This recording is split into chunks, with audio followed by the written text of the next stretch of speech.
Good morning. Happy New Year. I hope that you have high hopes for this year because Scripture tells us that every morning has new mercies, and imagine that 360 times in 2024. Every morning there is new mercy. That's in Lamentations 3. So I know many people start with resolutions at the beginning of the year, and they actually start out pretty strong, right? What if I told you that habits are hard to break? What if I told you that you're likely not going to make it through the year with these new resolutions? As well-intentioned as you are, there's just something about starting new habits or breaking old habits that's just really difficult. And so in times where I've tried to change things about my life, because I'm not going to try and discourage you from changing things in your life. That's not a bad thing. I do want to encourage success in those changes though, right? So something I always remember when I am trying to make changes in my life, first and foremost, I remember that I'm not going to be able to do it on my own, not in my own strength. Philippians 4:13 says, I can do all things in him who gives me strength. So if we're asking for the Lord's help every single time, we're going to be much more successful. The other thing I like to remember, I hope my dogs aren't too discouraging. The other thing I like to remember is the term, it's a marathon, not a sprint. What that means is sprinters go full force right off the start line. Marathon runners, which I am not, but I'm under the understanding that marathon runners pace themselves. So I do like that saying, even though I don't run marathons and I don't run sprints anymore. I used to do that in middle school and I loved it. Not anymore. But either way, sprints, hard and fast, marathons, slow and steady, that's what wins the race. So when you're thinking about changing habits in your life, you want to consider that very simple analogy, if you will.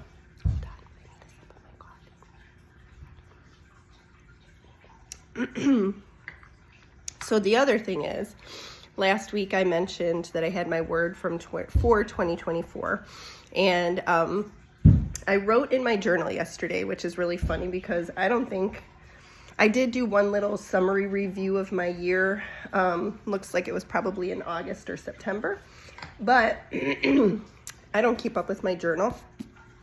But when I do write out a new word for the year, I like to put that in my journal because then I've got it in one place. And so I'm going to read to you my little testimony for, hold on.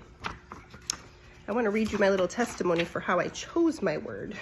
This is funny. Oh, this is the wrong one. This is my scripture journal. I've also got a scripture journal. Whenever I'm reading scripture, I will, if something needs to be kind of rewritten, not rewritten, I should say, when something needs to be highlighted and put in one place, that's what I like to do here. So that's my scripture journal, which I did not mean to grab, but I'm laughing because the last time I wrote in it, I believe, was, these 2 pages are stuck, August. I wrote in it in August. And then I organized my bookshelf and it got pushed away, and now I wrote in it again yesterday, January 1st. So I don't discourage, like I said, starting new things or seeking better ways, but I do want to encourage you to not get discouraged when you fall off the wagon, because it happens to many of us. I won't say all of us, because some of us are more diligent in those ways, but anyways, I'm looking here for my one word, January 1st. A little backstory to this.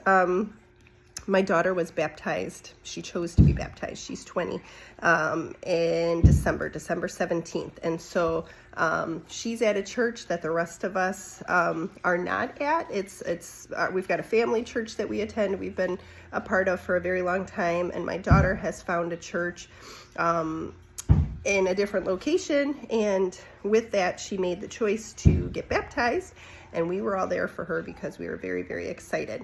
So my word was given to me at her baptism, which is pretty cool. So that's the backstory, and I'm going to read the little testimony here, and then we'll see where we go from there. So one word, that's it. You choose one word. And in my case, I didn't choose the word this year. My one word for 2024 is peace. God picked my 2024 word for me at Acelia's baptism, December 17th.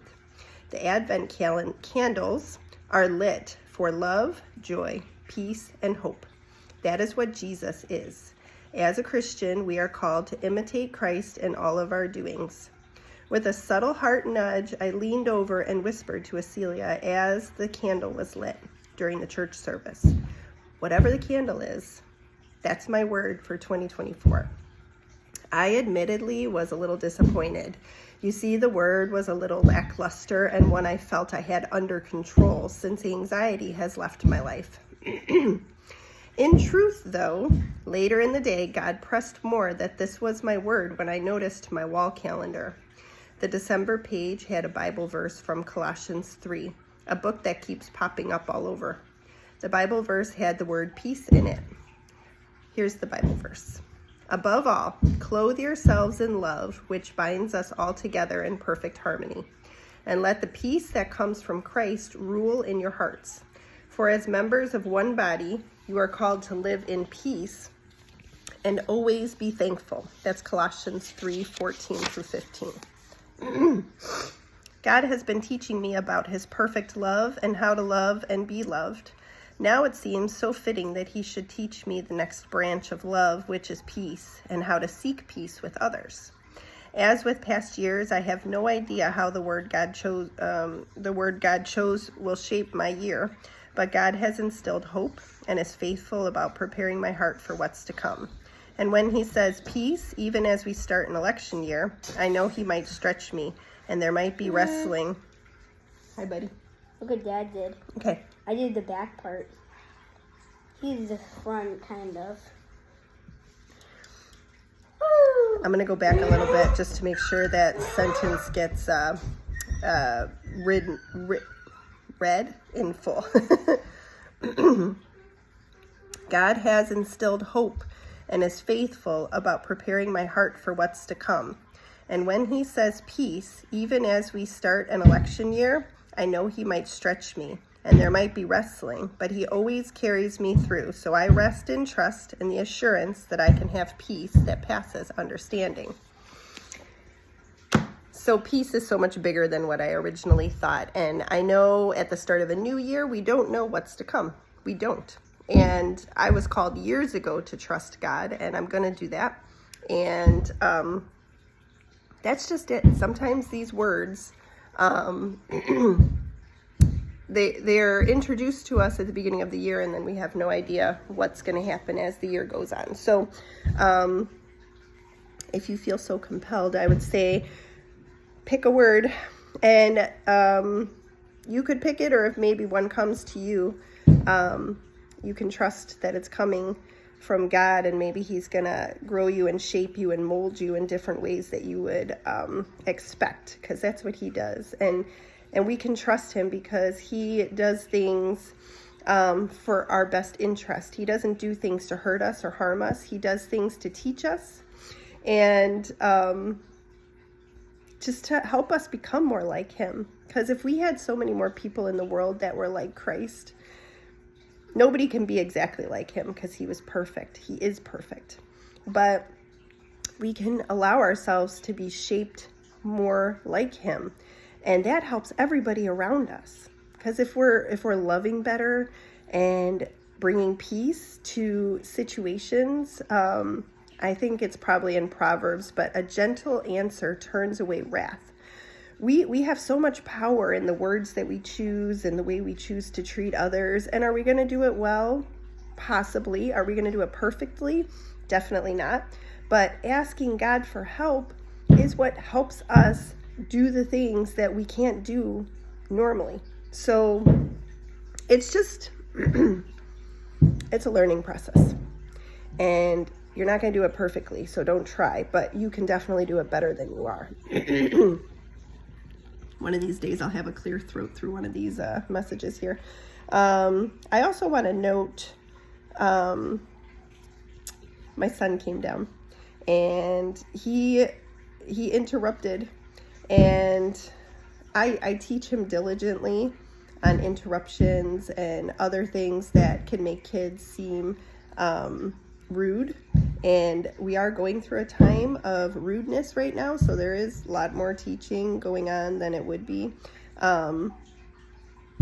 Generally speaking, I try whatever discipline I'm giving, which discipline, by the way, in my mind and my understanding of the definition, means to teach. Discipline is teaching. Punishment is a different story.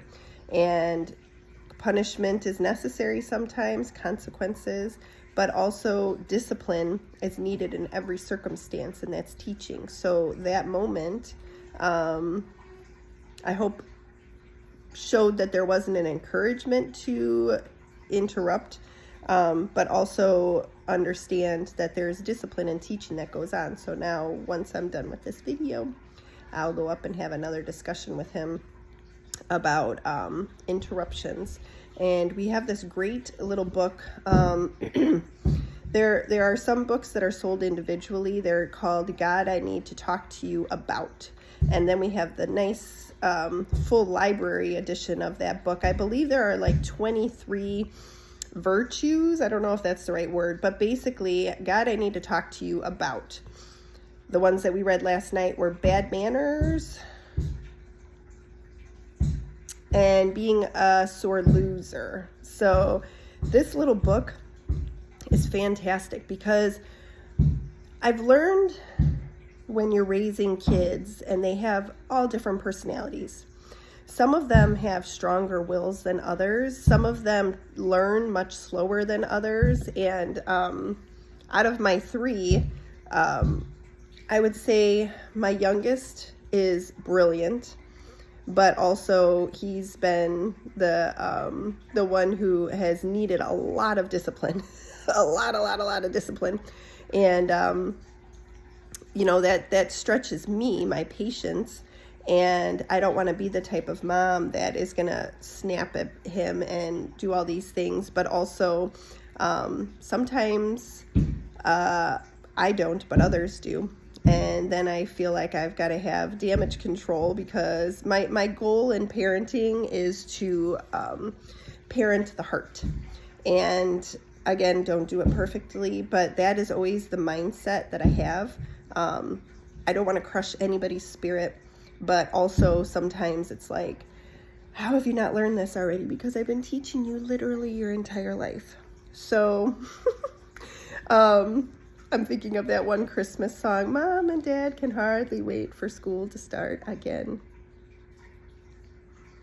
I'm not there yet, but I definitely can relate to the lyrics. What day is today? It's Tuesday. Yesterday was New Year's Day. It was a rest day. Today, like I said, trying to get back at it, get some organization, and we'll see where that leaves us. So on that note, don't beat yourself up if you're not sticking with your resolutions after even just a couple weeks or so. But ultimately, just understand that this is a process and it takes time. I hear my biscuits timer. I made JoJo's biscuits from Joanna Gaines' cookbook. So I'm going to go check those. Have a great day.